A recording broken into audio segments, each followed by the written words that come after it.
Hi guys, my name is Harry Yotis and I've been a professional trader for 20 years now. I started way back in 2005 and for the past 10 years I've been trading my own account.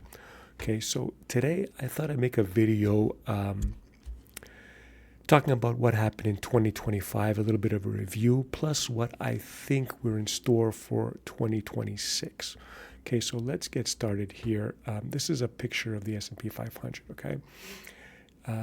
This is the close of Friday, December 2025. So let's go back all the way to the beginning of the year.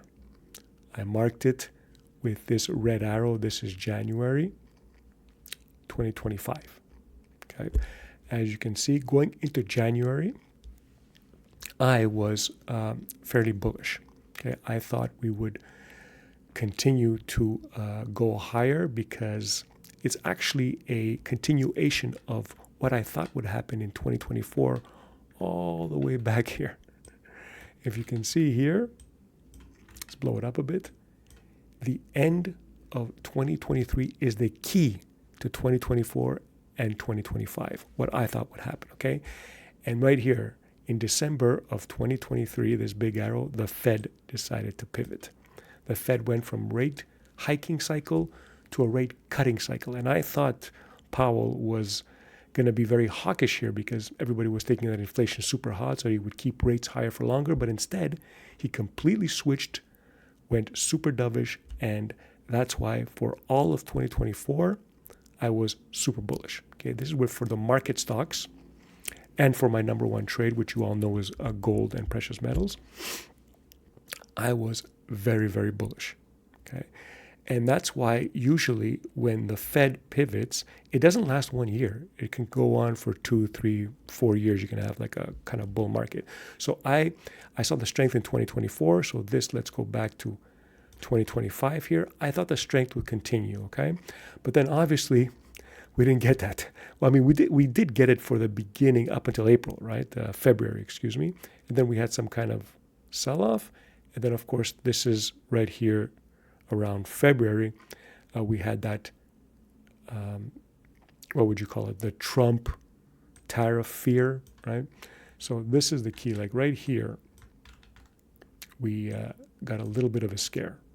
Okay, in February and all the way down February, March, all the way to beginning of April here, okay? And this entire time, I didn't think that tariffs would destroy us. It's not a big deal, yet the market really freaked out, okay?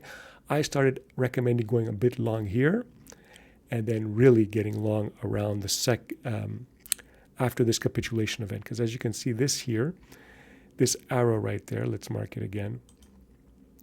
This day, the 2nd of April, I started getting in my X feed. I keep people up to date on my X feed. Here on the 2nd of April, I was going to say it's going to get ugly tomorrow because of what, the Liberation Day stuff was happening. So you should follow me on Twitter. I give updates every day on what's happening and what my thoughts are. So this whole time I was still bullish. I didn't expect this move to happen. So after his Liberation Day kind of speech, I knew it was going to get ugly. So we had to watch it, okay? I didn't know how bad it was going to get. It got really bad. The market went from 563 all the way down to 480. Okay, that's big.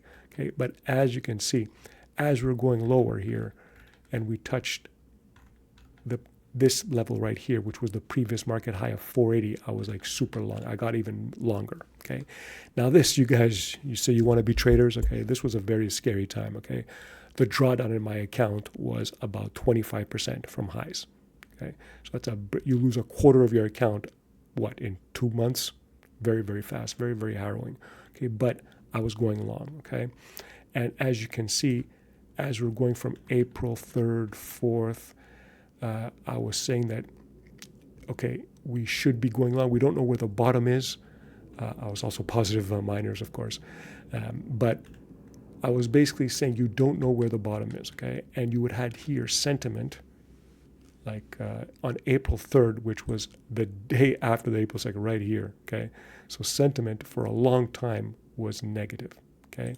And if you can see, sentiment, look, this is the AAII investor sentiment survey, which I like It's my favorite sentiment survey. It's more longer term. And as you can see, that week, the 4th, on the April, okay, April 2nd, 61% bears, 52% bears, 58% for 4 weeks more, okay?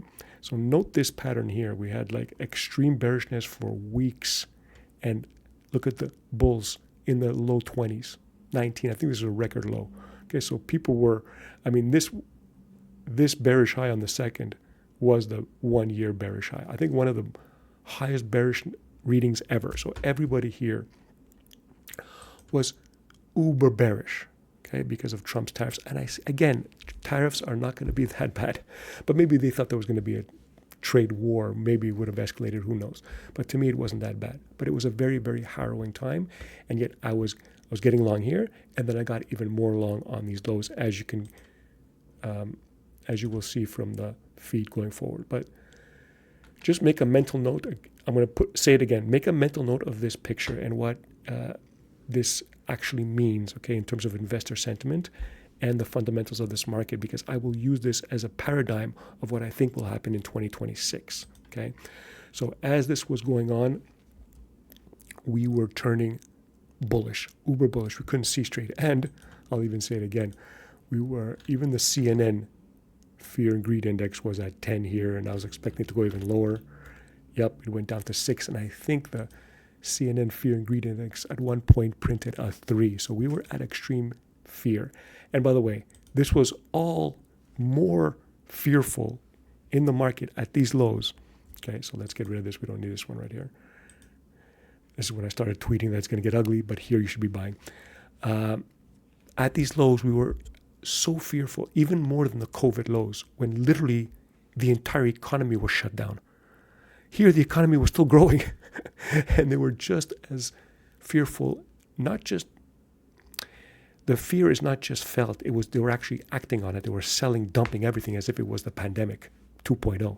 That's why you should be long, okay? But you just don't know when the bottom is, okay? You don't know when the sentiment here will turn. You just know that we are at extreme, look, it's 4 weeks negative sentiment. And it was actually more, it was like 6 weeks, okay? So you don't know, it's not a timing indicator. It just tells you that the sentiment and how people were positioned. So you wanted to go long here. And I didn't think the fundamentals of the market changed that much because the economy was still growing. And I don't think tariffs would have hurt that much. So needless to say, it played out beautifully well. We're going back to the highs here. We kept going to the highs. And here we are at the end of the year. So what do I think happens going forward in 2026? Well, you know that I am still bullish. Okay, I think we're going to get bullish, and we're going to keep going higher for at least, let's say, another month or so, but maybe into the first quarter of 2026. Okay, I don't know for the rest of 2026. I don't know how it'll end. I'm not as confident as I was back here when the Fed pivoted, because now I knew a year for sure of gains, and probably 2. The third year, it might get iffy of Fed gains, okay? So that's why I'm bullish with a caveat, okay? I'll keep looking to see any cracks in macro data, cracks in sentiment, okay? And remember, okay, I don't know when the turn is going to happen. It could happen in February, March, who knows? But what I am looking for is the exact opposite of what happened here, okay? So when we have the AA sentiment here for 4 weeks, super bearish, and look, this is the key, the bulls were down in the 20s, okay, for a long, long time. Look at the average. It's 37.5. They were in the low 20s for weeks, maybe 2 months, okay? This is what I am looking for, along with the macro and the fundamental picture. And I'll also look at the technicals as the last resort. But really, I'm looking for the opposite situation. I want to see bulls for 4 weeks in the 50, 60 range, and the bears down to the 20s. That's what I'm looking for. And recently, we have the bulls in the 40s. It's pretty good for 3 weeks. It's pretty good. But this is way too high. These bears are way too high. Okay, so I don't think the bears are basically average. We're at average levels. Okay, look, and a month ago it went to 42. When we started tanking here recently, it went it went all the way down to 42%, which is high, which is like, not as high as the 50s, but that's pretty high for a drop when we are at all-time highs, near all-time highs. I think with 3% from all-time highs. What was it? I don't know. Maybe 5% drop. Who knows? Okay, I can't calculate it right now. But that's what I'm hoping to see going forward into the new year. I want to see the bullishness go up to 50 and more, and these guys drop because they're still lingering. I don't like these bears lingering because if we get one type of bad news and this market goes down, you're going to see these guys pop up to the 40s again. Everybody's going to be buying puts. Okay, what you want, like happened right here. This day, everybody was buying puts, as we mentioned it in our daily market updates. Okay, so what I am looking for in 2026 is a continuation of the bull market, but people getting into more euphoric levels. Okay, they weren't at all euphoric in 2024 or 2025. 2024 this is a classic wall of worry, and that's what I expect to rise going forward. Because here, everybody still thought, I can't believe it, the Fed is not pivoting, whatever. It was all like naysayers, okay? Same here, okay? Not as much though, okay? Not as much.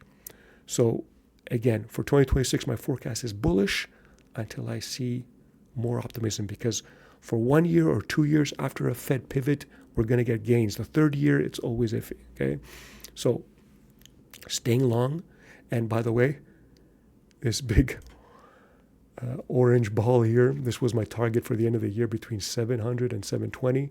Maybe we get there. Here we're at December 19th. I'm shooting this on a Saturday the 20th, the 19th of December. We might get up there. Who knows? Let's see if we hit. So that's it for my forecast, guys, for 2026. Bullish and expecting optimism to really hit before we might change course. Okay, so for the next month or so, I'm going to be bullish, and probably into the first quarter of 2026. After that, it's wait and see. I'm not as confident again as I was in 2024 or 2025. Of course, these are just forecasts that can change with any new information that comes to light that could be fundamentally damaging for our bull case, but we will see. So that's what I think going forward, guys. So thanks for sticking around. Thanks for listening. And if you like this video, please hit like and subscribe. And of course, leave a comment. I am happy to answer any comment that you guys have. So looking forward to a good 2026. Later.